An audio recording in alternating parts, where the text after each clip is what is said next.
সিকৃদিঘি view point থেকে এখন আমরা রাঁচির পথে। এই 150 কিলোমিটার যেতে সময় লাগবে প্রায় 2 ঘন্টা। রাঁচির লোকজন কিন্তু রাস্তাঘাটে কাউকে সাইড দেয় না, সাইকেল গাড়ি সব রাস্তার মাঝখান দিয়ে যায়।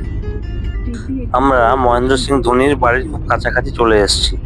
এই রাস্তাটা যাচ্ছে, এর বাঁ দিক দিয়ে গেলেই সামনেই পড়বে মহেন্দ্র সিং ধোনির বাড়ি। এখন আমরা দাঁড়িয়ে আছি মহেন্দ্র সিং ধোনির বাড়ির সামনে। সামনের গেটটা ছোট মনে হলেও বাড়িটা কিন্তু অনেক বড়। দূরে যে বাড়িটি দেখা যাচ্ছে ওটি হলো মূল নিবাস। ধোনির বাড়ি যখন দেখা শেষ করলাম তখন বিকেল 5টা। এইদিকে খুব খিদে পেয়ে গেছে, দুপুরে কিছু খাওয়া হয়নি, তাই আমরা চলে আসলাম ধোনির বাড়িটা ছাড়িয়েই রবি মটন ভাতে।